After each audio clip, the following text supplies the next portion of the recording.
La Universidad Veracruzana presenta.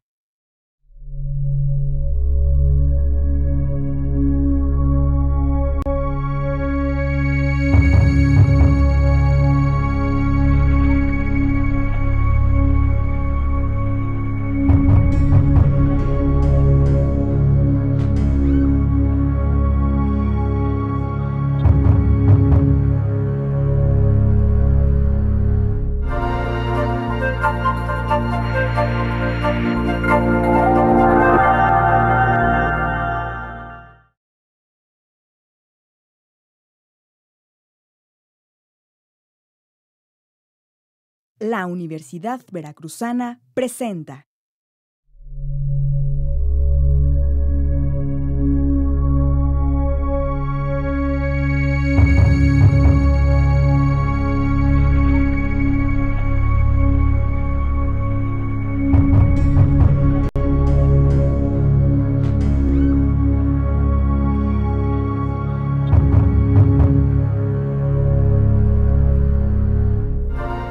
En las últimas semanas pues hemos estado muy pendientes con la información que se ha llevado a todo el mundo debido a los terremotos que han afectado a nuestro país. De hecho, los diarios internacionales, los medios de comunicación electrónicos pues siguen dando cuenta de cómo sigue el proceso de reconstrucción de estas zonas que han sido dañadas. Bueno, para eso tenemos un panel de especialistas de nuestra casa de estudios para hablar desde sus experiencias de esos temas tan importantes. De entrada vamos a platicar que nuestro país se encuentra inmerso en procesos tectónicos que originan la ocurrencia de sismos de diferentes magnitudes y características que son parte de la dinámica del planeta en los lugares donde se encuentran condiciones similares. Uno de los procesos más importantes es el de la subducción de la placa de Cocos debajo de la norteamericana, que es aquella donde se asienta gran parte del territorio nacional. Este proceso es el principal responsable de los sismos que ocurren en las costas del Pacífico y que ha dado lugar a temblores como el del 19 de septiembre de 1985, usted o muchos lo recordarán, de magnitud 8.1. El pasado mes de septiembre de este presente año, bueno, se ha caracterizado por los fuertes sismos del día 7, que devastó los estados de Oaxaca y Chiapas, gran parte de ellos, siendo el movimiento telúrico en varios estados, sintiéndose de esa manera sus efectos.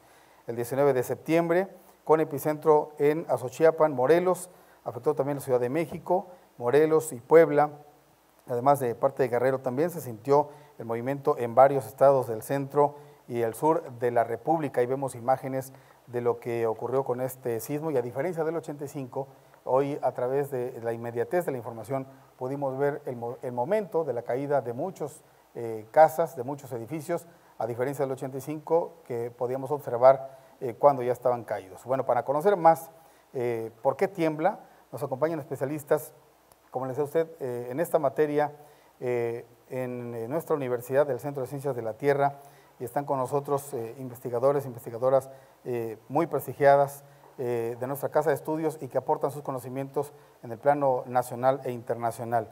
Doy la bienvenida al maestro en Ingeniería Ignacio Mora González, ingeniero por la Universidad Veracruzana, maestro en Ingeniería por la UNAM, ha sido investigador en instrumentación de sistemas del Instituto de Ingeniería de la UNAM, secretario de la Unidad de Ingeniería y Ciencias Químicas de la Universidad Veracruzana, director general de Informática en la Universidad Veracruzana, director de la Facultad de Instrumentación y Ciencias Atmosféricas de la Universidad Veracruzana, director y fundador del Centro de Ciencias de la Tierra de la UB, actualmente es investigador de este mismo centro. Maestro, bienvenido, muchas gracias, gracias por estar con nosotros. A la doctora Katrin Sieron, especialista en geología y volcanes con estudios en Alemania, Canadá y México, investigadora del Centro de Ciencias de la Tierra. Así que vamos a platicar también con ella, con toda su experiencia. Doctora, bienvenida, muchas gracias por acompañarnos.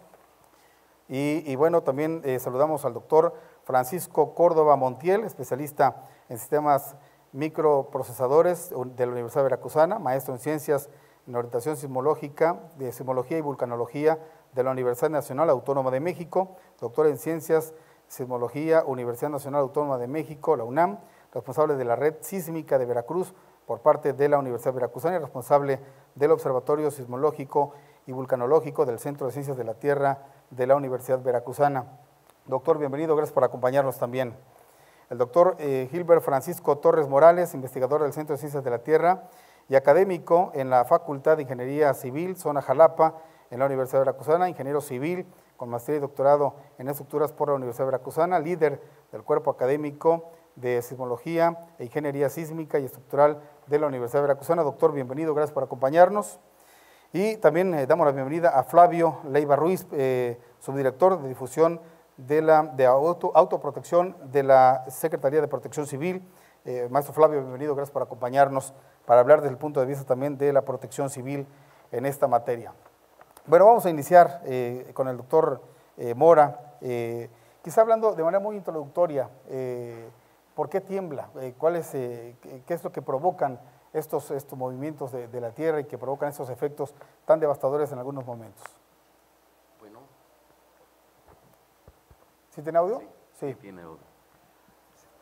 Bueno, tiembla porque la Tierra es un planeta vivo, hay mecanismos que no se conocían hasta 1965, la teoría de la tectónica de placas.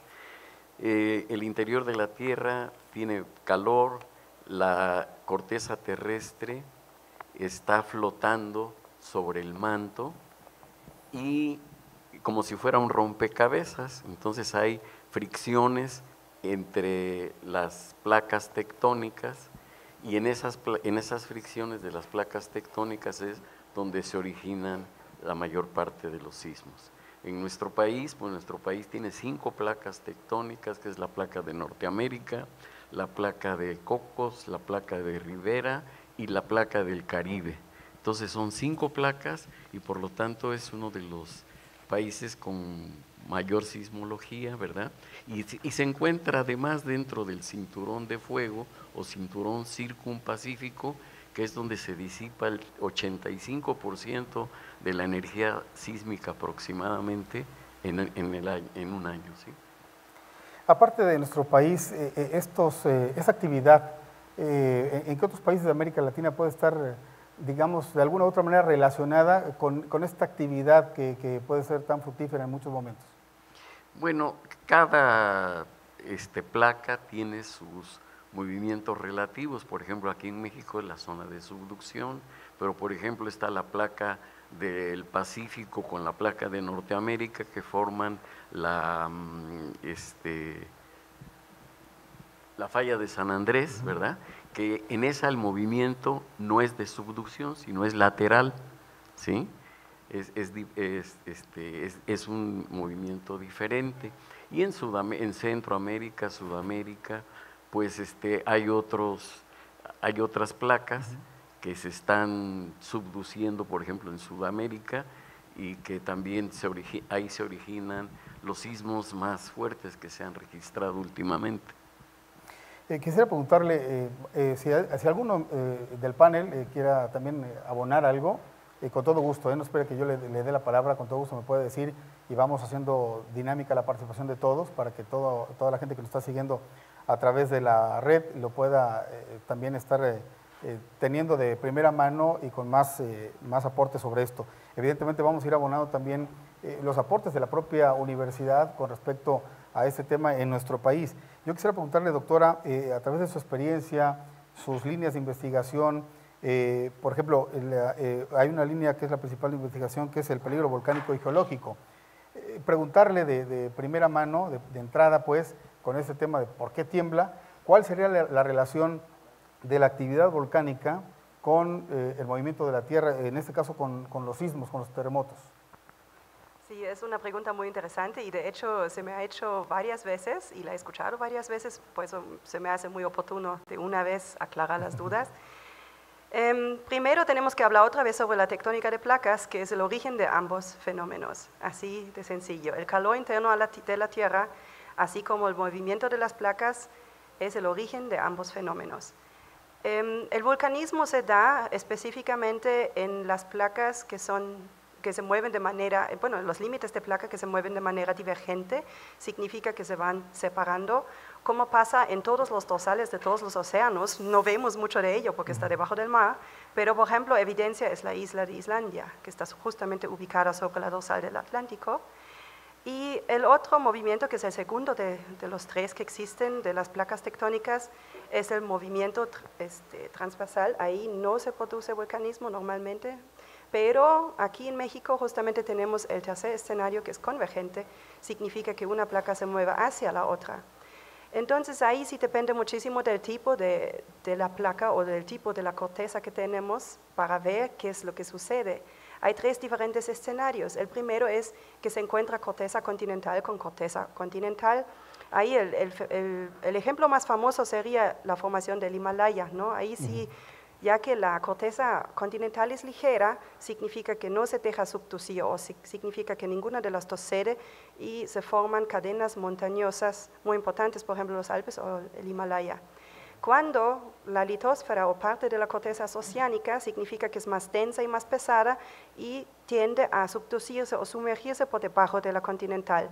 Este justamente es el caso de México y ese es donde también siempre está asociado con vulcanismo activo. Pero el vulcanismo, entonces, cuando el movimiento divergente simplemente se forma porque el calor interior produce una convección dentro del manto. Significa que material caliente sube y material frío desciende.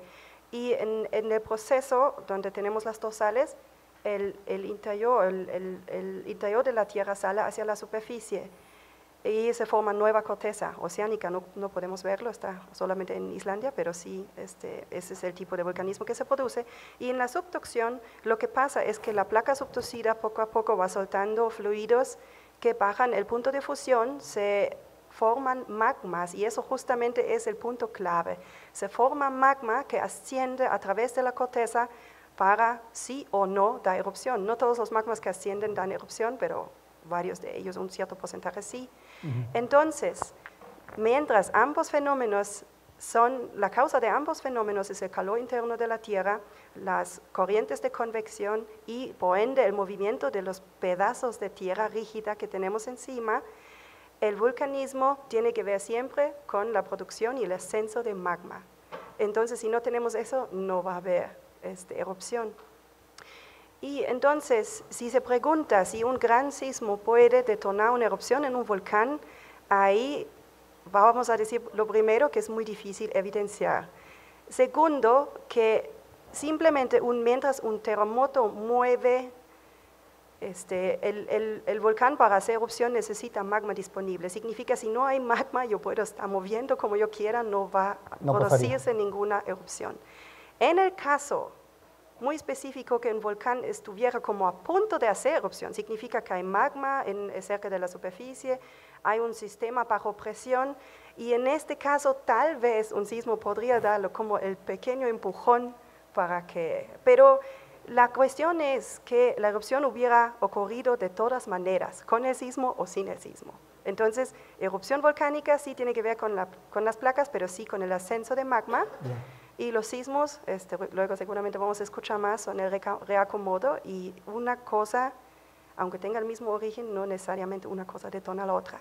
Pero también seguramente vamos a escuchar más sobre esto, que el ascenso de fluidos y magma a través de la corteza es bastante complicado, la corteza es rígida, ¿no? Entonces se abren como pequeñas fracturas y eso también produce un cierto tipo de sismicidad. Entonces al revés, en el caso, por ejemplo, del monitoreo de volcanes, ese tipo de sismicidad nos puede ayudar a identificar que un volcán va a ser próximo a hacer erupción. Pero seguramente ahí puede... Seguramente. Vamos a escuchar a los doctores también, porque ligado a este tema, a la actividad volcánica, les preguntaría si necesariamente, porque ahora lo vemos, ¿no? Mucho en las redes sociales, la preocupación que se genera y mucho con ahora el famoso fake news, ¿no? Las noticias falsas, pero bueno, que genera una psicosis en la opinión pública, el hecho de que después de un gran terremoto, de un sismo, viene ligado un tsunami, ¿no? Y la gente se preocupa por esto. ¿Qué razón hay en ese sentido? Si no tiene que ver una cosa con la otra. Doctores, ¿quién de ustedes dos me podría abonar sobre esto, por favor? Sí, me permito hacer una precisión con respecto al origen de los sismos, complementando la respuesta de mis colegas. También hay que tener muy presente que los límites no ocurren única y exclusivamente los límites de placa. Pueden ocurrir dentro de una placa. Imagínense que todo este movimiento que se está generando a nivel tectónico, que es un movimiento de una escala mayúscula, genera esfuerzos, genera deformaciones, genera tensiones, genera compresiones, genera un montón de fuerzas en cualquier punto de la litosfera. No siempre se va a manifestar como sismo, eso dependerá de muchas circunstancias, pero eso enfatiza la necesidad de que se hagan este tipo de monitoreos, porque podemos entender cómo están evolucionando los esfuerzos en cualquier punto de nuestro territorio. Muy particularmente, pongo un ejemplo, el sismo de Jalapa de 1920 es un sismo cortical muy poco profundo, que ocurre en la placa norteamericana, que es donde se asienta la mayor parte del territorio de nuestro país. Ese sismo ya deja un antecedente, digamos, deja una cicatriz ahí. Evidentemente hubo fuerzas que se manifestaron y causaron la ruptura. Entonces, además de los grandes sismos que ocurren en los límites de placa, pues vamos a tener otros sismos más pequeños. Muy bien, doctor, y abonado también a lo que está apuntándonos ahí, y yo creo que ustedes también podrían abonarnos en esto, el trabajo que realizan ustedes como investigadores con respecto a otros institutos y sobre todo también en la propia actividad en nuestro estado de Veracruz, ¿qué resultados tenemos ahí? Es decir, ¿habría preocupación para los veracruzanos de que esta actividad la sigamos teniendo permanentemente y podamos tener efectos devastadores como los hemos tenido en los estados que hemos visto el 7, el 19 de septiembre? Sí, nada más complementando la respuesta a la pregunta anterior sobre los tsunamis. Sí puede haber una relación entre un tsunami y un gran evento, pero se tienen que cumplir ciertas condiciones. La primera de ellas es que el epicentro del sismo ocurra mar adentro y que tenga la capacidad de generar un levantamiento de una columna de agua. Si eso no ocurre, pues no se va a generar ningún tsunami. Por excelencia, este fenómeno lo vamos a observar claramente en las costas del Pacífico, que es donde se da el proceso de subducción tanto de la placa de Rivera como de la placa de Cocos. Por otro lado, ¿qué es lo que hace diferente la Universidad Veracruzana? Pues plantear un poquito en el sentido de dos escenarios posibles. Acabamos de ver muy recientemente 3 cosas en la Ciudad de México. ¿Cómo les afectó en 1985 un gran sismo de subducción, un sismo interplaca? Los resultados los sabemos todos. Posteriormente ocurre un importante sismo intraplaca, el del 19 del presente, otro tipo de temblor diferente, y además, abonado a eso, en la Ciudad de México pueden tener sismos por debajo de la misma ciudad. Entonces, son 3 escenarios posibles para la Ciudad de México. Ahora, ¿qué nos toca a nosotros en la Universidad Veracruzana, a los académicos, a nuestras autoridades de gobierno? Bueno, en principio entender el marco tectónico de esta región. Difícilmente nosotros vamos a sufrir por los sismos interplaca, están en la costa del Pacífico, nosotros estamos bastante retirados al respecto. Pero tenemos 2 antecedentes importantes de eventos que nos permiten caracterizar cómo es la sismicidad, al menos en la zona centro de Veracruz. El sismo de 1909, que ocurre a una profundidad muy somera, es un sismo cortical, y el sismo de Orizaba de 1973. Este sismo de Orizaba, para nosotros los sismólogos, es muy parecido a lo que vimos el pasado día 19. Es un sismo que ocurre en la placa subducida de Cocos a una profundidad moderada, y los daños están mucho en dependencia de la cercanía al epicentro.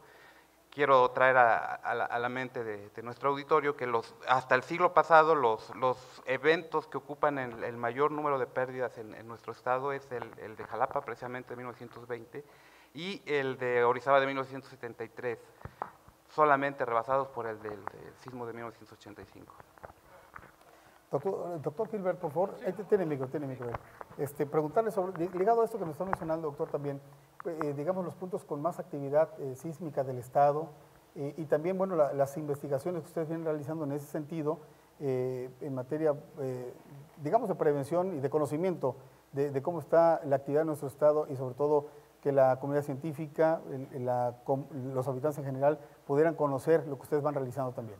Ok, sí, mire, y bueno, como un poco de resumen de lo que mis compañeros han comentado respecto a la sismicidad en la República Mexicana, lo podríamos resumir en 3 principales tipos de eventos: los propios de subducción, que ocurren en la frontera entre las placas y que no tienen mucha profundidad; los que ya están dentro de la placa, que se conocen como intraplaca, y que tienen una poquita más de profundidad, son sismos de profundidad intermedia o profundos, y esos sismos pues son de los que más nos pueden afectar. Todos estos fenómenos están ligados, están asociados, el sismo de subducción, los sismos intraplaca de subducción, de profundidad intermedia, de profundidad o profundos, pero además la generación de las cordilleras, de los ejes volcánicos, van a generar esfuerzos, acumulación de esfuerzos, y ahí se van a generar otro tipo de sismos como el de Jalapa. Entonces, esos son los tres principales tipos de evento que podemos tener en la República Mexicana.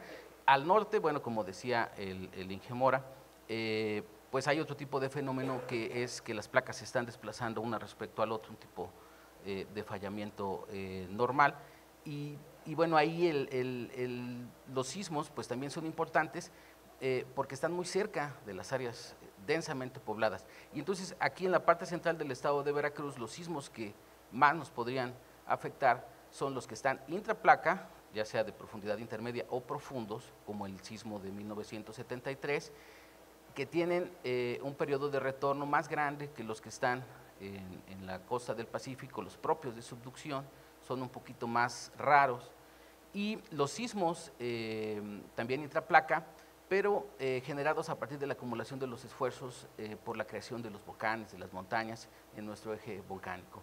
Entonces, ¿cómo fue el sismo de 1920? Estos serían también sismos muy importantes para la parte central del estado de Veracruz, porque estarían muy cerca de las áreas densamente pobladas, ¿no? Entonces, los sismos de profundidad intermedia, de subducción, y los sismos corticales generado a partir de la acumulación de los esfuerzos por la creación de las montañas o de los volcanes, como el de 1920, serían los eventos que generarían mayor peligro para la parte central del estado de Veracruz. Doctor, perdón que me interrumpa. Ahora, hablando de peligro, se me ocurre ahorita que escucho su respuesta también preguntarle si, digamos, la actividad humana podría también ser un factor para que se genere un fenómeno como este. No sé, me refiero a la minería, por ejemplo, alguna otra actividad que pudiera provocar que se reaccione de esta manera por parte de la Tierra. Sí, bueno, hay algunas formas de minería o de extracción de petróleo que pueden inducir sismos, ¿no? Pero las intensidades o las magnitudes de estos fenómenos pues no son muy importantes, ¿no? En general lo que para la parte central del estado de Veracruz, en general la parte central de la República Mexicana, sería más peligroso es un sismo que estuviera cercano a las poblaciones, ¿no? El sismo de 1920 fue muy importante porque pues estaba muy cerca de zonas habitadas, ¿no? Y bueno, en esos tiempos el tipo de construcción era diferente, ¿no? Teníamos construcciones que eran hechas a base de mampostería con muros muy gruesos, ¿no? De pocos niveles. En general, el sismo de 1920 tuvo más de 600 víctimas, pero por ahí de 420, un poquito más, fallecieron a partir del deslizamiento de laderas que se asoció al fenómeno.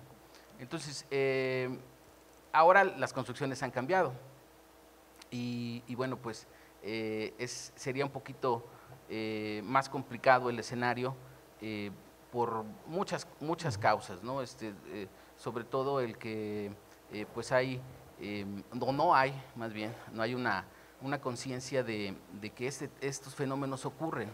Entonces, a la hora de que nosotros construimos, no lo hacemos de la mejor manera, no buscamos la asesoría de un profesional, y entonces, bueno, estamos construyendo, no tenemos un reglamento vigente que restrinja cierto tipo de construcciones o que nos guíe, o que guíe a las personas, y entonces, bueno, hay muchos factores que hemos estado analizando y pensando que bueno, los escenarios para eventos cercanos, pues sí serían un poquito desfavorables, ¿no? O tendríamos un escenario más desfavorable. Claro, si me permite, vamos a escuchar a Protección Civil, porque ligado a esto, Flavio, de lo que está mencionando, del tipo de construcciones, de quizá lo que la propia ley diga en esta materia, para una construcción y tener los cuidados debidos por múltiples efectos. Estamos hablando de los terremotos en este caso.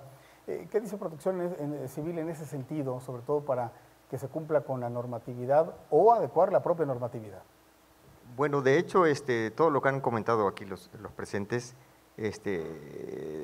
a raíz de que tenemos ya un catálogo de sismicidad, sabemos en dónde están las regiones sismogénicas, sabemos dónde identificados bien las áreas de regionalización sísmica.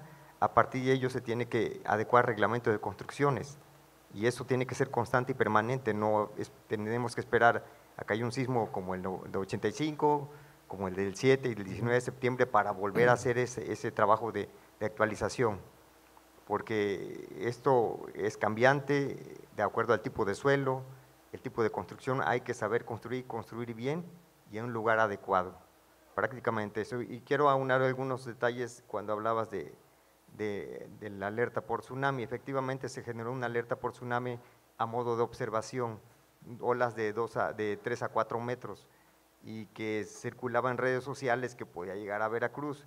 Primero eso se descarta, ¿no? Y aquí en Veracruz, la zona del Golfo, aunque son para Veracruz 740 kilómetros del litoral, se descarta un tsunami como tal, aun cuando esté del lado del Atlántico. Es decir, el riesgo por tsunami para Veracruz es de muy bajo riesgo.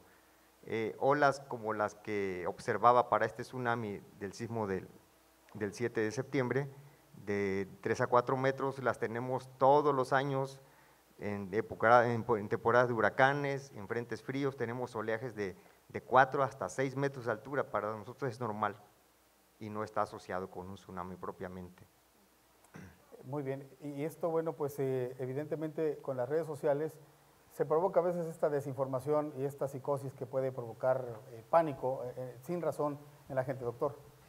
Sí, ahondando un poquito más,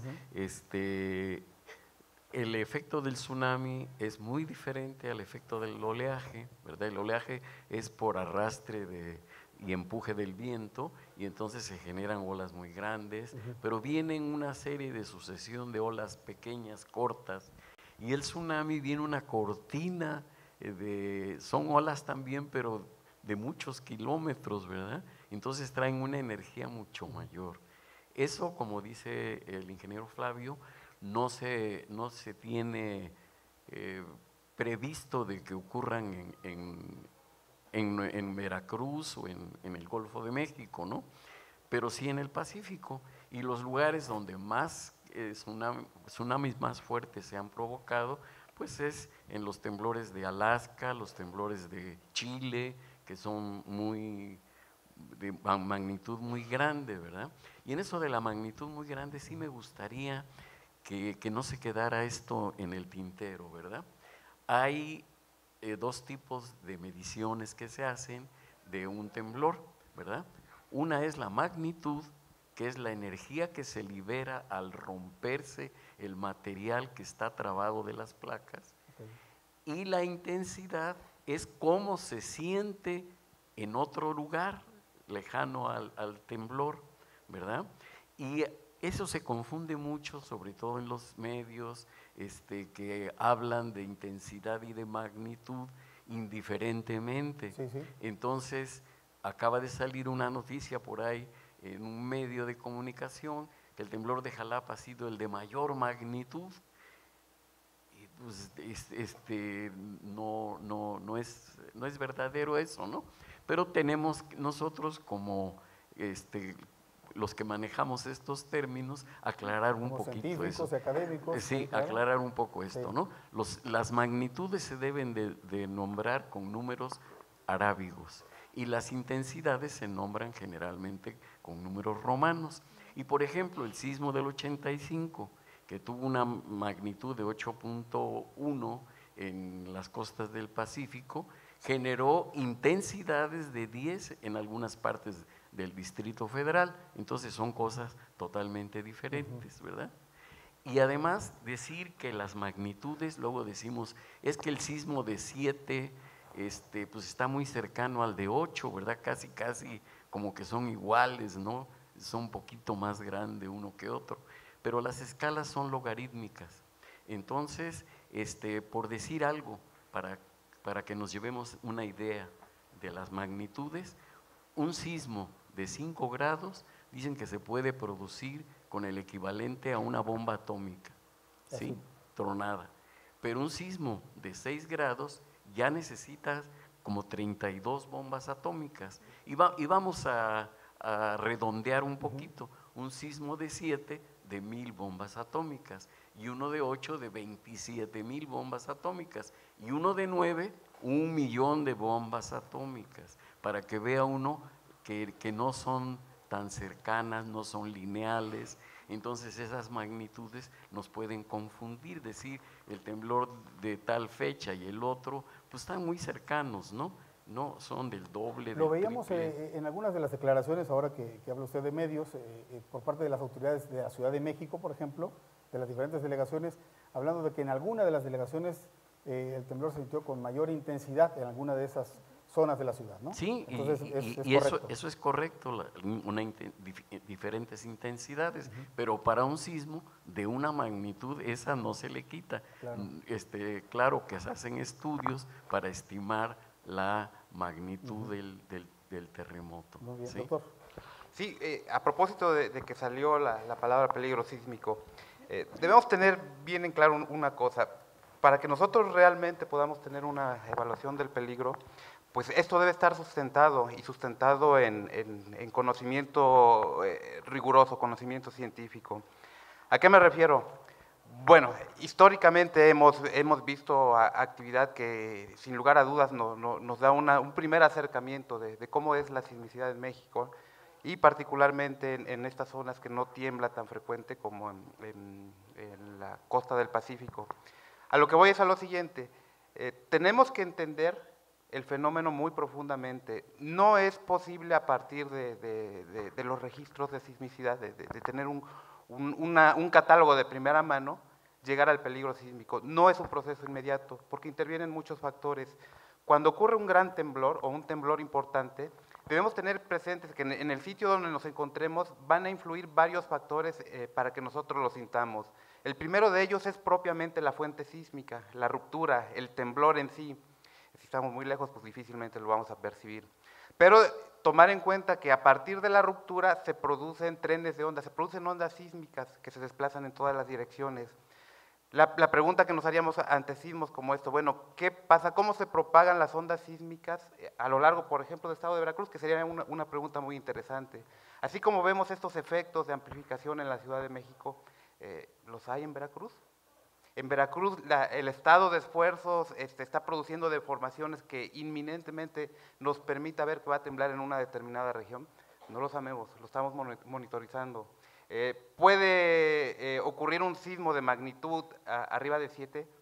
Pues difícil. Si es cortical, es difícil. No hay al menos el contexto tectónico que nos permita llegar a eso. Entonces, son muchas cositas que tenemos que ver. La atenuación de las ondas, la geología local es un factor fundamental en los daños que ocasiona un evento, pero todo esto es parte de un estudio sistematizado, no es una manera inmediata de llegar al peligro. Menciono muy a propósito esto porque hay esquemas como los de alertamiento que en algún caso pudiesen ser útil. Habría que ponderar si en Veracruz este tipo de esquemas pudiese funcionar, pero entendiendo perfectamente el contexto tectónico. Muy bien, si me permiten, aquí hay algunas preguntas de los estudiantes. Héctor Olivo, de Instrumentación Electrónica, pregunta lo siguiente: ¿por qué el segundo temblor del 19 de septiembre fue más débil y tuvo mayores afectaciones que el primero que sucedió cerca de Oaxaca? Dice Héctor Olivo. ¿Alguien quisiera responderle? Sí, cómo no. Mire, también quisiera yo antes Por favor, claro. hacer un comentario respecto para, no sé, quizás resumir. Cuando estamos hablando de magnitud, estamos hablando en la zona del epicentro, en el foco y su proyección en la superficie, que es el epicentro. Si estamos hablando de intensidades, ya estamos hablando en algún punto específico de interés, ¿no? Por ejemplo, la intensidad aquí en Jalapa, ¿no? Y sobre esto, pues hay algunas escalas que son cualitativas, que tienen que ver con cómo lo sintió la persona, y que, bueno, va del 1 al 12. Como decía el ingeniero Mora, tienen su número en número romano, ¿no? Pero hay otro tipo de maneras de percibir la intensidad y es a partir de las aceleraciones del terreno. A los ingenieros civiles nos interesa mucho este parámetro porque a partir de ese parámetro nosotros vamos a poder calcular las fuerzas inerciales con las que diseñamos una estructura o una obra de ingeniería para estar previendo el evento sísmico. Entonces, en este sentido, como decía bien el doctor Francisco, pues se tienen que hacer estudios. Obviamente, la caracterización más importante pues va a tener que ver con las áreas urbanas y su posible expansión, ¿no? Porque bueno, es en donde nos interesa tener conocimiento del peligro, bueno, pues obviamente para hacer algo al respecto, ¿no? El peligro, pues nosotros lo podemos entender de una forma muy sencilla como el grado de exposición a algún fenómeno natural. Si nosotros quisiéramos complementar el término de peligro, pues tendríamos que agregarle a lo mejor algún parámetro de cierta intensidad y para un periodo de retorno, ¿no? Y además podemos hacer otro tipo de análisis del peligro que tiene que ver con tratar de cubrir las incertidumbres en donde ya estábamos utilizando, por ejemplo, calculando el peligro sísmico probabilista, ¿no? que son estudios que afortunadamente en la Universidad Veracruzana hemos estado desarrollando, estudios de microzonificación sísmica de las principales áreas urbanas en el estado de Veracruz o en la parte central. El Centro de Ciencias de la Tierra ha trabajado con Jalapa, Orizaba y Veracruz. Actualmente, bueno, pues estamos trabajando también para definir el peligro sísmico probabilista en estas ciudades y hemos estado trabajando ahora en áreas más grandes, en cuencas, en donde estamos incluyendo los fenómenos por inundaciones y deslizamiento de laderas. Estamos tratando de llevar los fenómenos naturales o agruparlos a partir de cuencas, que es algo que pues se conjuga muy bien. Pero bueno, la pregunta que pregunta es, ¿por qué el segundo temblor del 19 de septiembre fue más débil, tuvo mayores afectaciones que el primero que se registró cerca de Oaxaca? Sí, lo que decía el doctor Francisco, tiene mucho que ver con la distancia que se tenga del epicentro. Las ondas se atenúan con la distancia y el efecto de un sismo cercano siempre va a ser mucho más grande que un sismo lejano, ¿no? O sea, por ejemplo, aquí en la zona centro del estado de Veracruz, pues los sismos de subducción, pues sí los vamos a sentir, pero difícilmente nos van a afectar. Pero un sismo cercano, que puede ser de profundidad intermedia de subducción o un sismo cortical, como el del sismo de Jalapa, pues sí nos va a afectar. Las aceleraciones del terreno por un sismo cercano seguramente van a ser más grandes, ¿no? Eso es lo que les preocupa, nos preocupa a los ingenieros. Hay otro aspecto que también es importante y que se detectó. Todos estos sismos nos enseñan, nos dan elementos para poder construir mejor, para poder tener previsiones a la hora de realizar los proyectos. Y un punto muy importante que se detectó durante el sismo del 85 fue que había zonas que amplificaban más las ondas sísmicas que otras, ¿no? Entonces, y ahora, bueno, es un fenómeno muy reconocido que en la Ciudad de México, por estar en un antiguo lago, en una zona lacustre, los depósitos amplifican mucho las ondas. Entonces, ese tipo de fenómeno no es exclusivo de la Ciudad de México. Ahí está en un grado muy importante, es un fenómeno único mundial, ¿no? Pero en las demás ciudades o en las demás zonas también puede ocurrir este fenómeno y este fenómeno es muy importante de definir.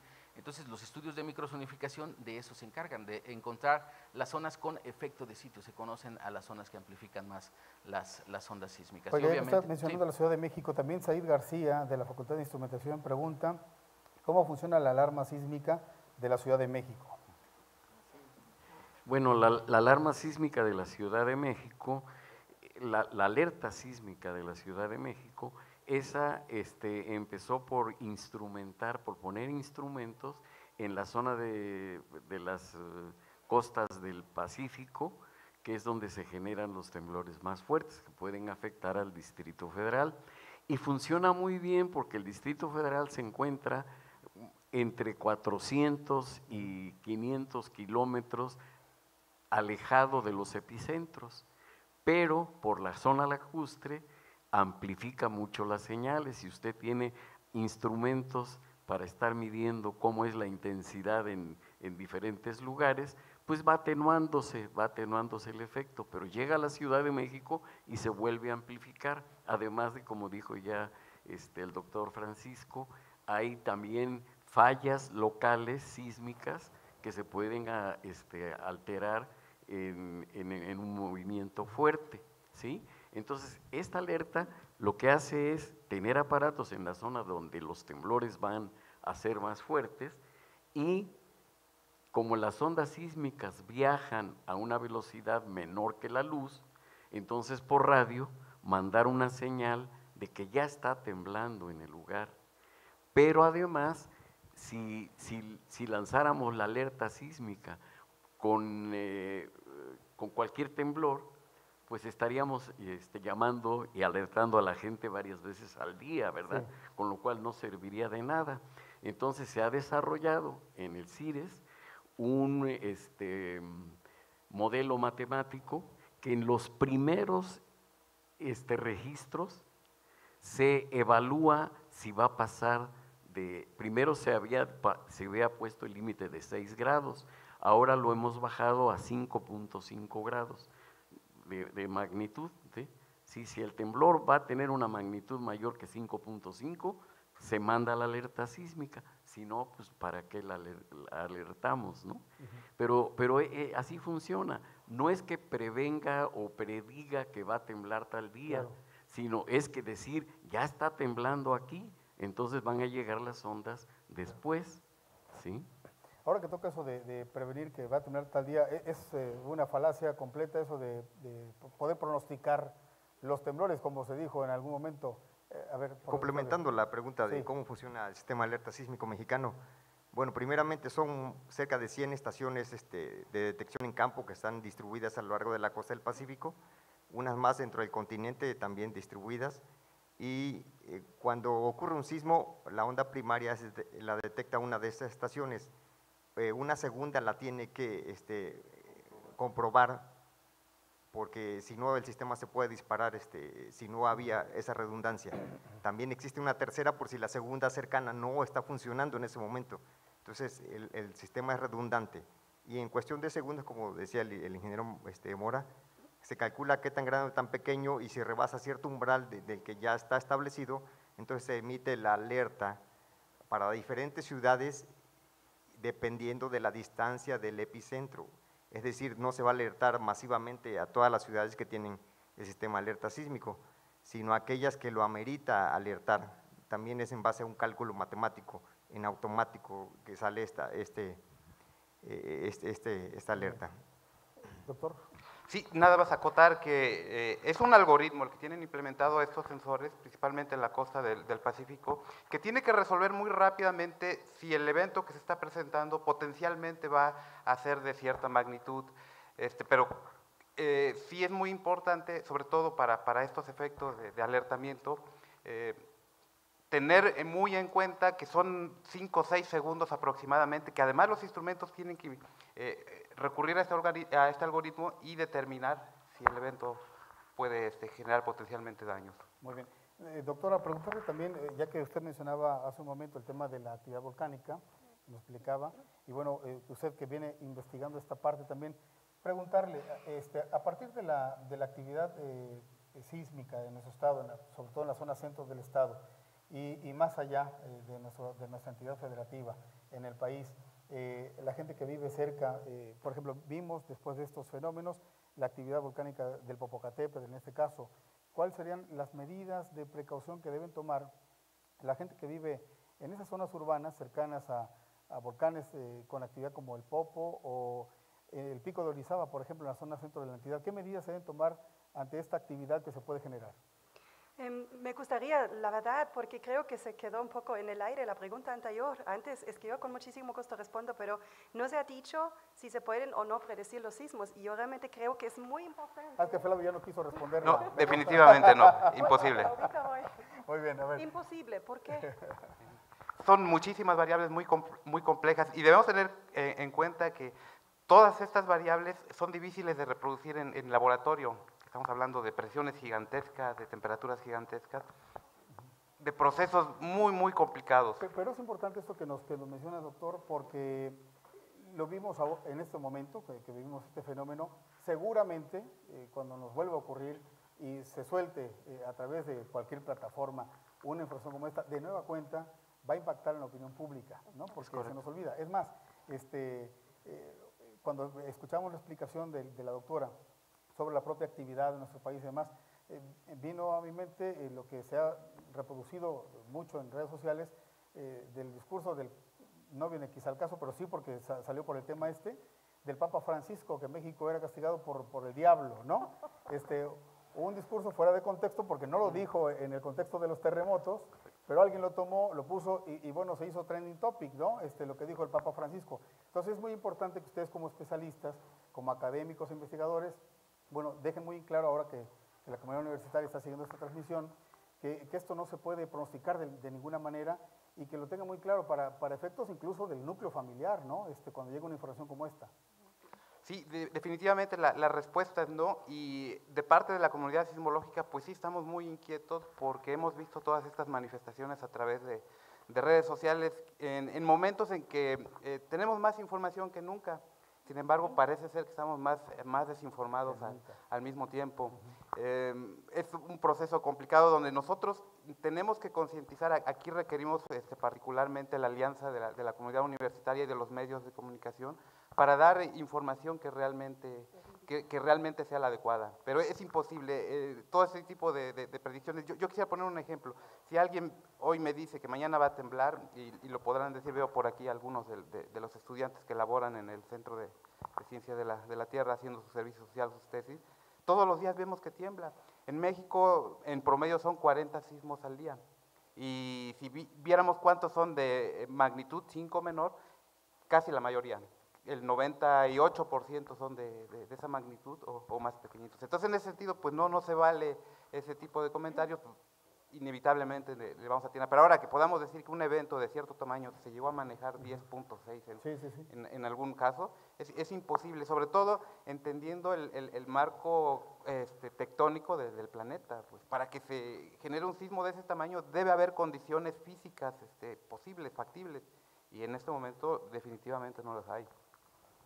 Doctora, Okay, ahora sí, con muchísimo gusto. Primero, también se me ocurre porque muchas personas, es que nosotros los especialistas siempre asumimos que, por eso también a veces no somos tan perfectos para la divulgación, ¿no? Pero justamente yo quisiera decir que estos movimientos de placas son más o menos como crecen las uñas. Entonces significa que estos movimientos son unos cuantos centímetros al año. Entonces son como entre 2 y 7 variando. Entonces se tienen que imaginar que esto es un esfuerzo poderoso, constante, pero muy lento. Entonces, depende, en el momento cuando se acumuló suficiente tensión, se va a liberar en algún momento, así lo veo yo como vulcanólogo, así veo yo los sismos, que se va a liberar en algún momento esa tensión acumulada. ¿En qué momento? ¿Quién lo puede decir? Hasta el momento es imposible. Hay intentos, pero hasta el momento es imposible. De predecir un sismo. Diferente con los volcanes, y ya justamente por eso quisiera retomar la pregunta anterior, el caso es diferente con los volcanes. Ahí también no se puede decir que 100% de las erupciones se pueden predecir, no se puede. Hay algunas erupciones que pasan dentro, casi desapercibidos y casi no hay ni señales, pero la mayoría de ellos sí. ¿Cómo se hace? A través del monitoreo sísmico, que realmente no quisiera entrar en detalles porque hay expertos aquí al lado que lo pueden decir mejor que yo, pero como había dicho anteriormente, con el ascenso del magma hay un fracturamiento, eso deja una cierta señal sísmica que se puede detectar. Además hay otros factores que pueden anticipar una erupción, como es, por ejemplo, la aparición de fumarolas o alguna actividad visible. También hay cambios, por ejemplo, en en el agua alrededor, entonces se controlan, por ejemplo, Senapred hace eso periódicamente, que están revisando los cuerpos acuíferos en los alrededores para ver si algo cambió de química, si hay cambios, o también hay mediciones, por ejemplo, del edificio mismo, si hay deformaciones o algo así. Entonces, el monitoreo puede apoyarnos en predecir cuándo ocurre. Entonces, si usted me dice como qué podemos hacer en el caso, primero hay expertos, ¿no? Obviamente para el Popocatépetl yo, por ejemplo, no soy experta, ahí hay personas muy calificadas cercanas ahí en la Universidad Nacional Autónoma de México. También lo mismo para Colima. Ambos volcanes, por ejemplo, cuentan con su mapa de peligro, también el Pico de Orizaba, y también con monitoreo. Entonces significa que los expertos están vigilando estos volcanes y cuando hay algo preocupante se va a poner en marcha toda la maquinaria, ¿no? Muy bien. Pero Oiga, el problema es para los volcanes que no cuentan con un mapa sí. ni con monitoreo y en eso estamos trabajando. Qué bueno. Oiga, ya que estamos hablando de predicciones, pregunta Marianita González, ¿cómo se pueden predecir los tsunamis? Ya al principio se habló algo de tsunamis, pero si le quieren responder a Marianita González, con todo gusto.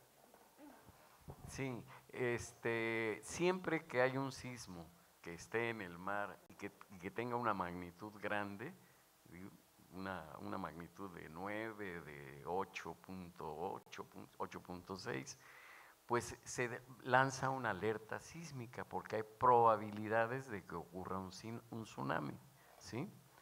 Y hay estaciones alrededor del mundo donde van midiendo también esas ondas y se tiene ya estipulado un calendario o un reloj, ¿verdad?, de que si ocurre un tsunami un temblor en tal parte, el tsunami cómo se va a ir y cuántas horas tarda en llegar a ciertos lugares. Y con eso pues puede tener alguna previsión de alejarse. En el tsunami que hubo en el 2004, ¿sí?, salvaron a muchas gentes. Una niña que escuchó a su maestro en la universidad, en la primaria, ¿no?, que cuando el mar se va alejando hay que correr en sentido contrario, no ir a ver a los pececitos que se están ahogando, ni las conchitas, ni nada, porque es probable que por ahí venga. Ese ya sería una predicción a muy corto plazo, ¿verdad? Si me permite, doctor, vamos a preguntarle a la gente que nos acompaña aquí en el auditorio si tienen alguna pregunta para hacerla directamente a ustedes. Allá al fondo tenemos una pregunta, a ver si logramos escucharla. No sé si puede llegar el micrófono hasta allá. ¿Sí tenemos micrófono? ¿Sí? Acá tenemos un micrófono. Acá tenemos una pregunta. Y un favor, si pudieras acercarte acá para que en cuanto haga la pregunta a la compañera, el joven también le puede hacer. Le escuchamos, por favor, adelante. ¿Qué garantía para el señor de Protección Civil? ¿Qué nos garantiza el gobierno en el caso de un desastre por naturaleza? Por ejemplo, en la unidad habitacional de Jalapa 2000, que se presentan muchos problemas por desastre por naturaleza, hay un edificio que derrumbaron y a la fecha las personas se quedaron sin vivienda, no los reubicaron. Ahí hay personas que les está descontando Infonavit, pero ellos siguen pagando.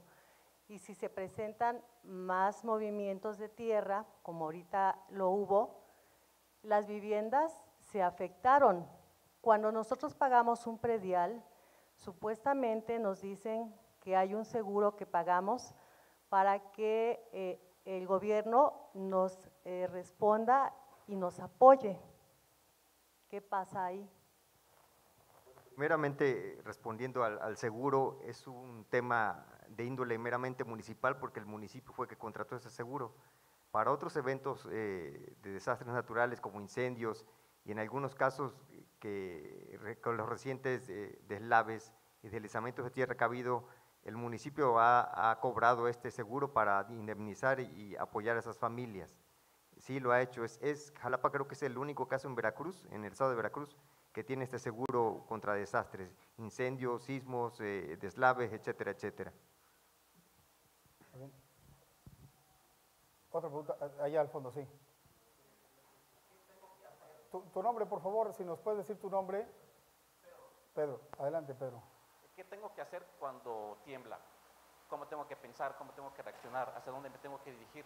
Porque bueno, si bien de este lado no nos ha tocado un fuerte movimiento, por parte de la población sí hay desinterés y no hay mucha información sobre atender los protocolos. Hay oficinas donde nunca se han hecho simulacros, mucha gente lo toma a broma cuando se hacen este tipo de acciones, y entonces se recurre a las redes sociales, ¿no? No, pues es que en el Facebook pusieron esto, no es que el triángulo de la vida, no es que eso no es cierto. Entonces, ¿por dónde empezar para construir una cultura de prevención del riesgo, ¿no? Y no solo en caso de sismos, sino también de incendios, amenazas de bomba, derrame de fluidos tóxicos, ¿no? ¿Por dónde empezar para concientizar a la gente, ¿no?, sobre esto? Sí, bien, mira, primero hay que ubicarnos en el contexto. Si estás ubicado donde hay una alerta sísmica como tal, vamos a actuar de una manera, y en el caso de Veracruz, que todavía no contamos con una alerta sísmica, vamos a actuar de otra manera. Es decir, si ya tenemos el sismo, no se recomienda evacuar en ese momento hasta que termine el evento. Lo que se recomienda es hacer repliegue a zonas más seguras, es decir, a elementos estructurales, a muebles robustos, fuertes. Es decir, si yo estoy durmiendo en la cama, en ese momento hay un sismo, lo que me recomiendan es rodar y quedarme a un lado de la cama. Los cuartos de baño de todas las casas habitación son los lugares más seguros de una casa por lo pequeño del espacio, que hay 4 paredes y hay elementos estructurales. También son muy seguros para caso de incendio, los mismos cuartos de baño. Y no hasta que termine el sismo, es hasta entonces que podemos evacuar en forma ordenada. En inmuebles públicos siempre vamos a evacuar del lado derecho, las escaleras, para que si hay equipos de emergencia puedan subir libremente sin obstaculizarlos. En el caso de la alerta sísmica, como tenemos, independientemente de los segundos más o menos, tenemos que evacuar en forma ordenada y ubicarnos en el punto de reunión ya previamente establecido. Me dices tú que hay inmuebles públicos que no hacen simulacros.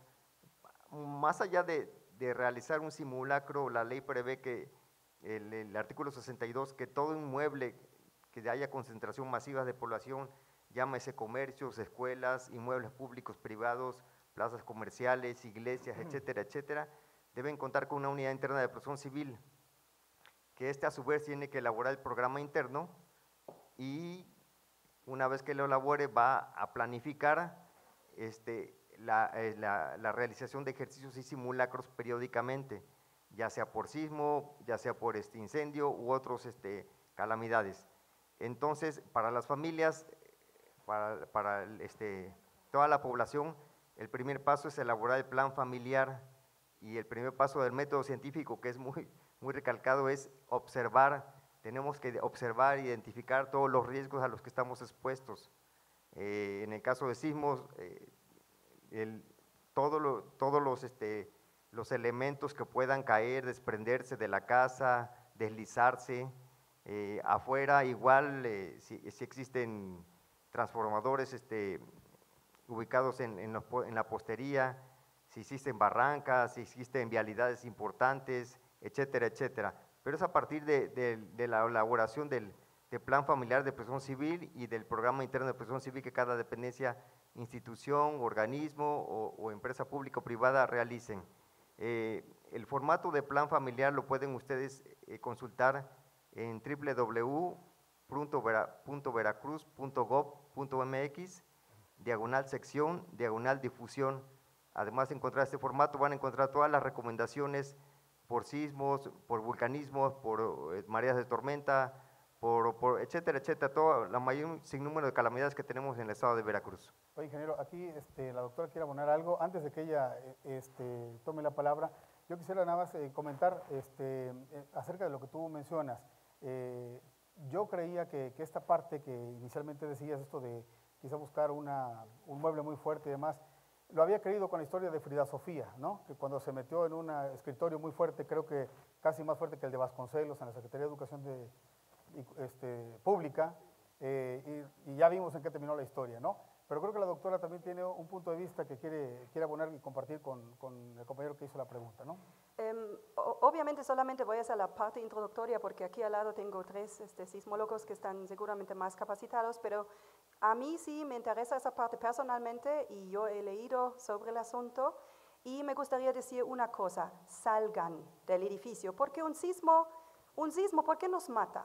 Si estuviéramos parados en la mitad de una pradera y ocurre, se tiembla la tierra, pues no pasa nada, tal vez me caigo al piso y ahí me quedo, ¿no? Pero cuando me encuentro dentro de algo que nosotros mismos nos construimos, ¿sí? Es muy probable que se caiga y que me mate. Ahora, la pregunta, lo del triángulo, lo que a mí también me interesó muchísimo, entonces empecé a leer, es una teoría de un solo hombre de Estados Unidos que se apellida Hobbes, creo. Entonces, él dice que había un tiempo cuando siempre se decía que las personas se deben de refugiar debajo de cosas para, por si caen cosas de arriba, se quedan como protegidos por estas mismas estructuras. Pero imagínense una mesa, imagínense una losa de no sé cuántas toneladas.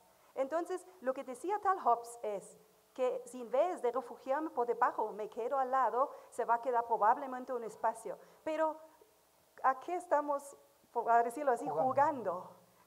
Yo digo, salgan de la manera más rápida. Si se puede salir, salgan. Salgan. Obviamente va a ser… Flavio no está de acuerdo con usted, sí, doctora. y esto realmente yo quisiera realmente que aportaran los sismólogos y el especialista en estructuras a esto, porque es un tema medio polémico y Sí. también, de hecho, ha habido un anunciado oficial, que también seguramente me pueden estar apoyando aquí, ¿fue el Senapred?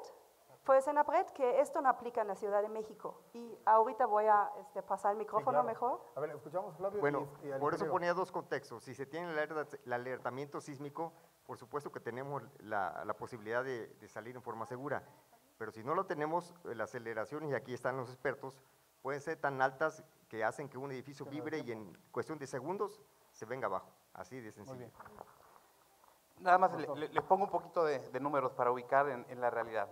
Si habláramos de alertamiento, si fuese factible aquí en la zona centro de Veracruz, particularmente casos como el sismo somero de 1920, tendríamos, les hablo de una distancia de 30 kilómetros aquí, al epicentro, tendríamos como 3 segundos, y ni siquiera tendríamos 3 segundos porque los sistemas estarían tratando de determinar, todavía estaría esta parte computacional analizando si va a ser un sismo importante. Entonces, realmente hay contextos donde no va a funcionar el alertamiento. Entonces, definitivamente hay que apostar a la prevención y principalmente al diseño sismoresistente. Doctor Gilberto. Sí, bueno, si no, Está bien, está bien. Está bien, está bien. este me gustó más. Está bien, muy bien. No, fíjense que pues hay diferentes escenarios y podríamos tener muchas variables dentro de la evacuación de un edificio, ¿no?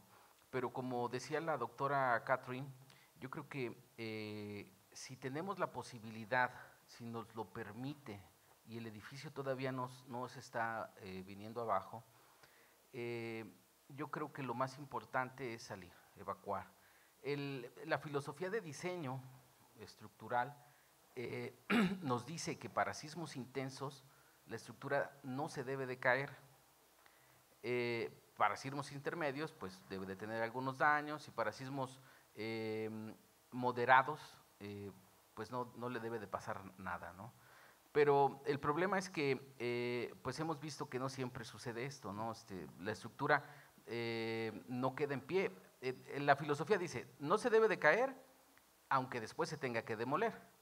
Entonces, el detalle es que hemos visto que bueno, esto no siempre pasa, ¿no? Entonces, si tenemos la posibilidad de salir, lo mejor es salir. Si no, bueno, pues tratarnos de refugiar en algún elemento estructural que sea resistente y ya por último, pues en algún mueble robusto, ¿no? Pero ya todo eso va a depender de la suerte que tengamos, ¿no? Me comentaba el ingeniero Mora alguna cuestión de que, por ejemplo, en los edificios que se cayeron, pues la mayor acumulación de víctimas fue cercana a las escaleras, y hubo algunas personas que se salvaron porque se refugiaron en los baños, ¿no? Ahí el detalle es que el área de un baño con muros perimetrales, pues, y un área pequeña, pues no hizo que pudieran resguardarse a la hora de… Entonces, bueno, pues esa es una cosa bastante Muy complicada. Bien. Doctor, se me permite, tenemos una pregunta más, nos gana el tiempo, pero ¿dónde estamos aquí? Tenemos dos preguntas entonces, a ver, vamos a hacerlas rápido por el tiempo. Por favor, adelante. Su nombre, por favor. Sí, hola, ¿qué tal? Alfredo Cerqueda, profesor aquí de la Facultad de Arquitectura. Aquí cerquita nos acompañan pues, estudiantes de la facultad. Justamente nos tocó el sismo la semana pasada en un tercer piso. Ya hemos hecho simulacros de acuerdo a las reglamentaciones aquí de la universidad. Solamente que, bueno, contabilizamos los tiempos y desalojamos aproximadamente 1,200 personas en 2 minutos y medio. La próxima semana tenemos otra reunión con la unidad interna del UJIR. Mi pregunta es muy puntual.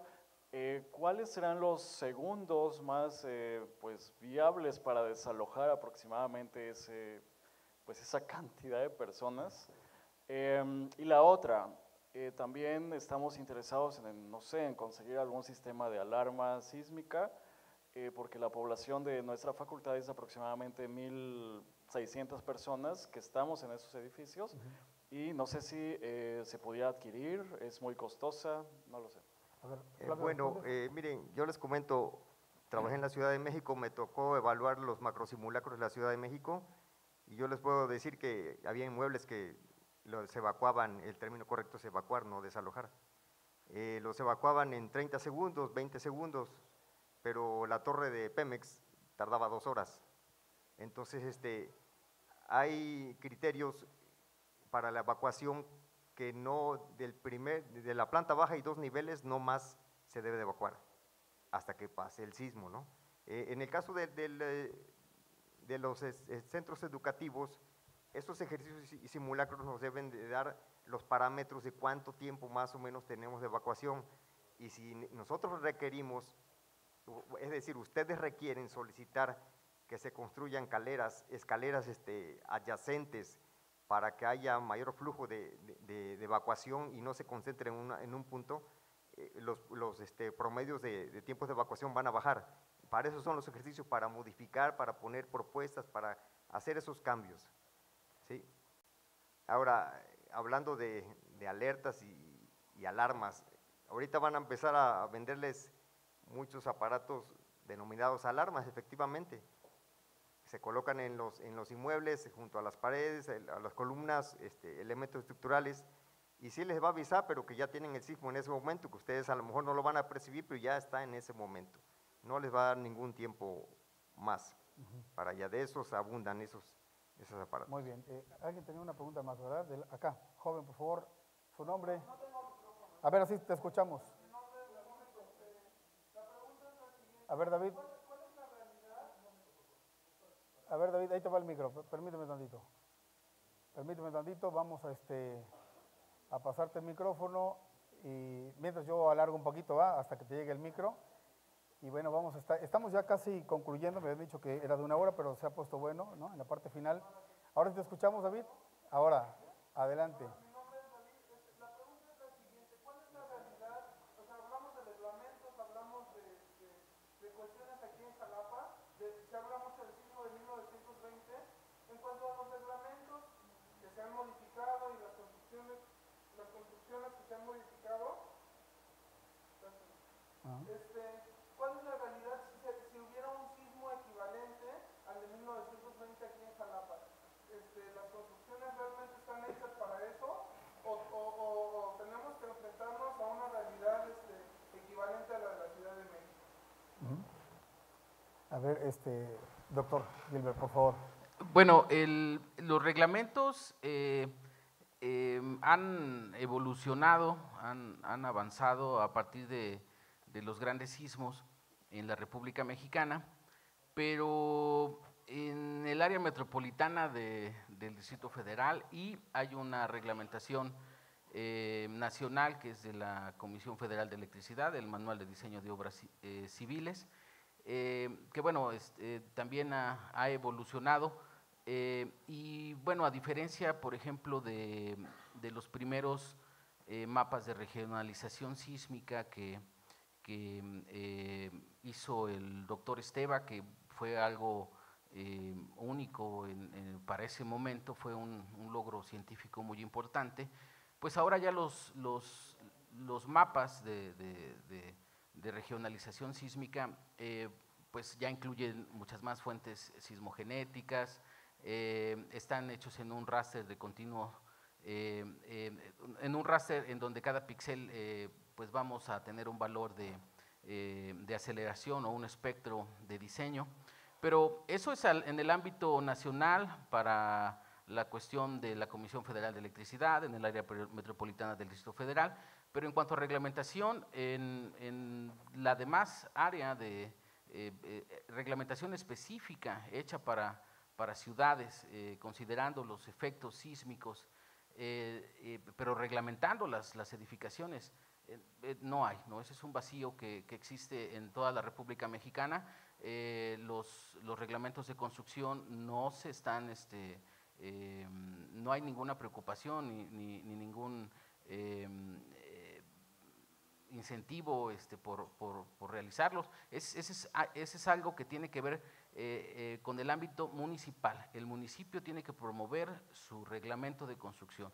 Los colegios de ingenieros, los colegios de arquitectos, estamos haciendo un esfuerzo porque los estudios que hemos estado realizando de la zona se pueda ver plasmado en un reglamento, además de algunas ayudas para que se puedan realizar estudios, por ejemplo, de microzonificación sísmica en las localidades más grandes de cada municipio, ¿no? Entonces, estamos haciendo un esfuerzo, esperemos que próximamente se pueda llegar a cabo y podamos tener un reglamento, pero es estamos preparados, pues estamos, como les comentaba yo hace rato, estamos construyendo de una manera totalmente arbitraria, ¿no? No tenemos conciencia de los efectos de la naturaleza sobre nuestras edificaciones y obviamente, bueno, pues el panorama futuro, si es que tuviéramos un evento como el de 1920 o un evento como el de 1973, pues yo creo que sí sería más desfavorable que en aquella época porque las construcciones ya son más altas, claro. Tienen diferentes formas, la irregularidad en las edificaciones también es un ámbito muy importante. Si una estructura es irregular o tiene irregularidades en planta o en elevación, es una estructura peligrosa, ¿no? Entonces, que necesita un diseño específico o un esfuerzo más de diseño. Entonces, si estamos diseñando o estamos construyendo más bien sin supervisión de profesionales y sin tomar en cuenta los parámetros que podríamos tener en la vida de la edificación o de la obra de ingeniería, pues seguramente tendríamos problemas. Y bueno, el sismo se dice que es el mejor inspector de obra, ¿no? El problema es que, bueno, pues cuando viene un sismo importante, pues no pasa y pues a veces se cae, ¿no? Claro. La estructura. Rápidamente, doy paso a dos preguntas más ya para cerrar este espacio. Giovanni Valdivia pregunta, escuché que el sismo que se registró en Puebla fue intraplaca, ¿a qué se refieren con eso? Sí, son este tipo de eventos que ocurren dentro de una placa tectónica. En particular, este evento ocurrió en la placa oceánica, que está precisamente debajo de la placa norteamericana donde se asienta nuestro territorio. Anaí Ramírez, de Instrumentación Electrónica, ¿por qué los sismos ocurren tan seguido cerca de Oaxaca? Bueno, pues, ¿ahí? Sí, bueno, porque es una zona de alta sismicidad, o sea que hay los movimientos ahí entre las placas son muy cercanos a la zona de subducción y Oaxaca pues tiembla muy seguido, ¿no? Inclusive ya la alerta sísmica ya se tiene también para la ciudad de Oaxaca, para sismos que estén un poquito alejados. Y es muy interesante ver las alertas sísmicas y cómo van transmitiendo sus señales hacia las ciudades más importantes, ¿no? Miren, hay una cosa en lo de las construcciones que yo sí quisiera que antes de que nos vayáramos quedara perfectamente estipulado. Por favor, doctor. México tiene estructuristas, ingenieros muy buenos, ingenieros sísmicos. Se tienen muchos conocimientos actualmente para hacer construcciones seguras, ¿verdad? No podemos predecir los sismos, pero sí podemos hacer construcciones seguras. ¿Y qué ha pasado?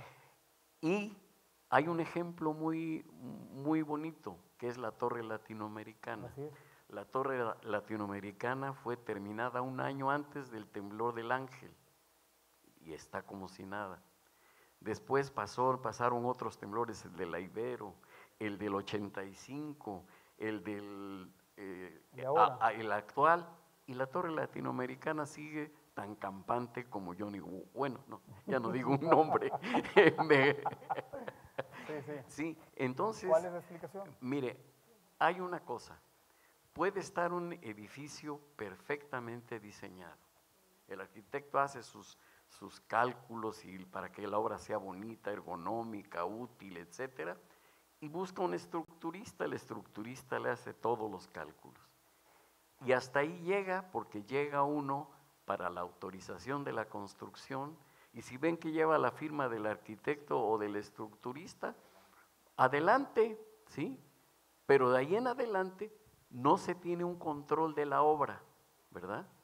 Y entonces yo digo que así como en Haití la pobreza fue directamente proporcional al desastre, en estos edificios hay que investigar, hay que hacerles un estudio muy concienzudo de que si se respetaron esos cálculos, si se respetó el diseño original, o alguien por ahorrarse algo de dinero, y entonces podríamos decir que los desastres son directamente proporcional a la corrupción, por hablar en un lenguaje actual.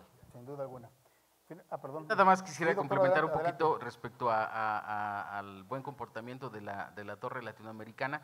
En aquella época conocíamos mucho menos de lo que conocemos ahora y hay muchas más cosas que no seguimos sin entender, pero una de las virtudes que tuvieron los ingenieros que construyeron la Torre Latinoamericana, quizás por coincidencia, bueno, es una estructura regular que va disminuyendo su área en planta con la altura, bastante buena configuración, pero es una estructura flexible y los suelos en esa parte de la Ciudad de México tienen un periodo aproximado de 2 segundos y la estructura oscila es una estructura que tiene un periodo mucho más grande, es una estructura mucho más flexible. Entonces, cuando ocurre el sismo, la estructura ni se entera, porque su periodo de vibración es muy diferente al periodo del suelo. Eso es algo que debemos de tener en mente para construir las edificaciones y que, bueno, en los estudios que hemos hecho, desafortunadamente en algunas ciudades el periodo fundamental de las estructuras coincide con el periodo fundamental del suelo y eso es algo muy peligroso porque podemos tener fenómenos de excitaciones dinámicas importantes a partir de que interactúa el suelo con la estructura. Hay un fenómeno que se conoce como de resonancia en donde la copa si coincide con la frecuencia del cantante la puede romper, ¿no? Las deformaciones se incrementan exponencialmente y no hay estructura que lo resista, ¿no? Entonces, el buen ejemplo de esta obra de ingeniería mexicana, quizás por coincidencia, ¿no? Es que es una estructura muy flexible en un suelo que tiene un periodo diferente de vibración, ¿no? Entonces, es algo que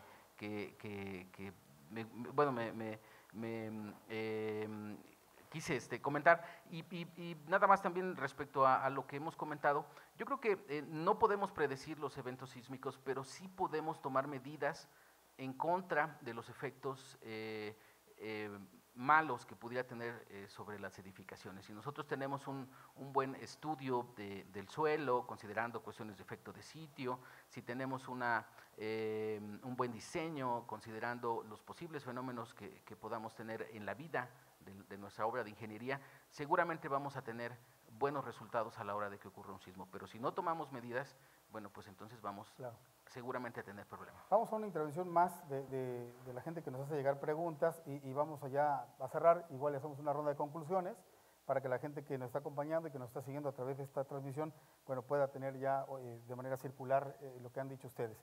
Esta es no más que una pregunta, es una sugerencia también de Marianita González, es para Protección Civil. Si Protección Civil puede capacitar a la población sobre qué hacer en caso de quedar bajo los escombros para facilitar su búsqueda. A ver. Bueno, ¿qué puede hacer Protección Civil? Mire, existen equipos denominados equipos USAR, capacitados en esas tareas de búsqueda, rescate, salvamento. Es decir, la voluntad de lo que hoy vivimos en México, qué bueno, es importante que haya solidaridad y voluntad para ayudar, pero para hacer esas labores de rescate se tiene que tener una capacitación.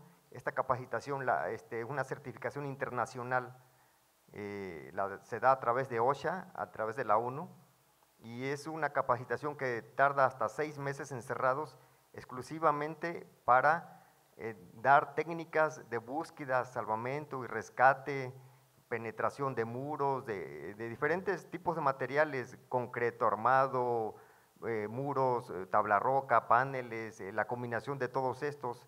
Y nada más para que se den cuenta, para finalizar esa capacitación, activan a esas brigadas que están conformadas de 6 personas a 8 y les dicen, ¿saben qué?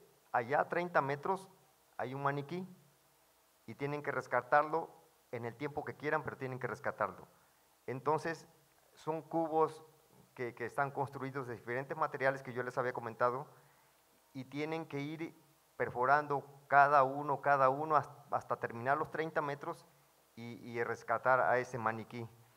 Tienen cortadoras de metales, tienen plantas cortadoras con soplete, plantas de luz, plantas de emergencia, todo están bien equipadas y capacitados y siempre hay un ingeniero que está evaluando todos esos métodos de atravesar los materiales y de extraer a la persona o en el caso a recuperar el cuerpo. Efectivamente, para que Protección Civil, para que esos organismos puedan venir a capacitar a los equipos USAR, tiene que tener un visto bueno de la Secretaría de Gobernación porque son entidades internacionales y la Secretaría de Gobernación no dice adelante, no hay problema, no tengo inconveniente, no pueden venir aunque ellas tengan voluntad y nosotros tengamos voluntad. En México sí, en 2009, se hizo un ejercicio de capacitación y es el que le estaba comentando ahorita, que fueron 6 meses, se capacitó al ERUM, a bomberos, a seguridad pública y existen otros grupos ya en el país, en Guadalajara, muy reconocidos, Mexicali también, que están capacitados y que continuamente van no como ejercicio, sino apoyar a otras poblaciones en todo el mundo. Quiero aclarar y hacer hincapié, uno de los grupos topos se solicitó meterse, dice, tengo 30 años de hacer esto, quiero certificarme. Pues entró y no aprobó. ¿Por qué? Porque no adapta todas las técnicas que les dicen ahí. No es que no sepa llegar allá, pero tiene que tener técnicas que están establecidas internacionalmente, no es un capricho. O sea, son equipos muy especializados. Muy bien, bueno, me queda ya muy poco tiempo. A ver, doctor. Nada más complementando un poquito esto, la pregunta venía en el aspecto de que qué hacer si queda uno en los escombros. Yo les recomiendo un silbato, ¿verdad? Porque si uno se pone a gritar, hay veces que cuando están rescatando estos equipos, dicen silencio para ver si oyen algo. Y si no tengo un silbato, bueno, agarrar una piedra y tocar rítmicamente para que sepan que eso viene de una persona que está viva, ¿sí? Y si no un silbato, porque si me pongo a gritar, me canso, me desfallezco, me fatigo y ya no me encuentran, ¿verdad? Y entonces un silbatito, muy bueno, traerlo siempre a la mano. Muy bien. Pues, ¿cuánto tiempo nos queda para un mensaje final? 2 minutos. Tenemos 2 minutos para compartirlo democráticamente, doctora. Velozmente, los sismos no se pueden predecir. Ya saben que deben de consultar las páginas oficiales y no hacer caso a todos los mensajes que se distribuyen a través de Facebook y WhatsApp. Ándale. Por favor, doctor. Solo reiterar el compromiso de la Universidad Veracruzana en beneficio de la sociedad en general y decirles que estamos trabajando, estamos haciendo estudios científicos importantes, esperemos tener pronto resultados al respecto. Bueno, yo complementando lo que comentaba yo al final de mi última participación, yo creo que es muy importante que nosotros tengamos una cultura de prever los efectos sísmicos en nuestras vidas, ¿no? Y sobre todo en nuestro patrimonio. Y para esto, bueno, necesitamos siempre solicitar la ayuda de un profesional, de un ingeniero, para que, bueno, nuestro patrimonio sea seguro. Y obviamente también la ubicación en donde nosotros vamos a vivir, ¿no? O sea, necesitamos ser cuidadosos de los aspectos de nuestro entorno, de nuestra vida, para no tener problemas. Y obviamente, bueno, pues ojalá pronto tengamos un reglamento que pueda restringir algunas cosas, ¿no? Sí, pues yo cerraría esto con felicitar a los encargados de organizar este evento, a la Universidad Veracruzana con su cadena de televisión, y yo creo que debemos crear los investigadores, trabajar en la creación de una cultura de la autoprotección. No podemos tener una persona que nos esté vigilando y cuidando permanentemente, pero sí compartir las experiencias, los resultados de nuestras investigaciones que impacten verdaderamente en la sociedad. Así debe ser. Bueno, partiendo de la premisa que los sismos no matan a la gente, sino las estructuras que caen sobre de ellas, entonces, en base a ello, construyamos bien, en forma, estructuras sismo resistentes en los sitios adecuados, los sitios más adecuados. Si ya tenemos nuestra casa, solicitar a un arquitecto, un ingeniero civil, a un estructurista, una revisión, si necesita adecuaciones, hacerlo, y si no, pues proseguiremos contra nuestras unidades internas de protección civil, a conformarlas, a elaborar nuestro programa interno, en caso de las familias, nuestro plan familiar de protección civil y hacer nuestros ejercicios y simulacros.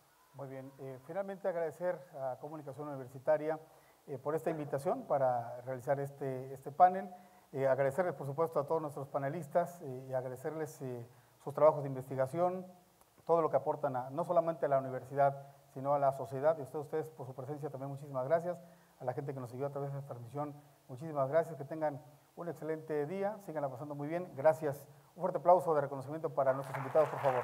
Muchas gracias. Muy bien.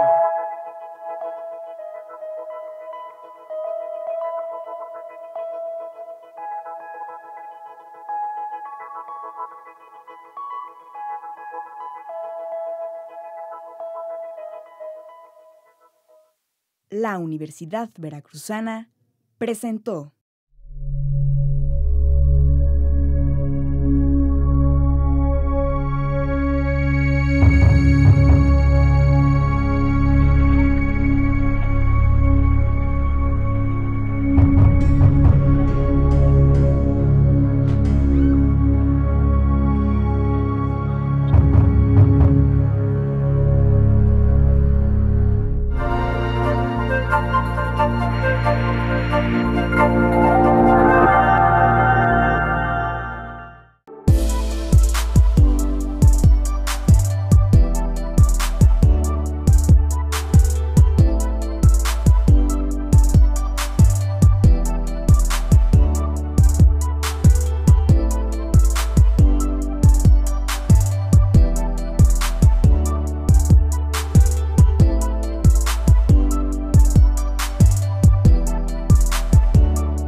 La Universidad Veracruzana presentó.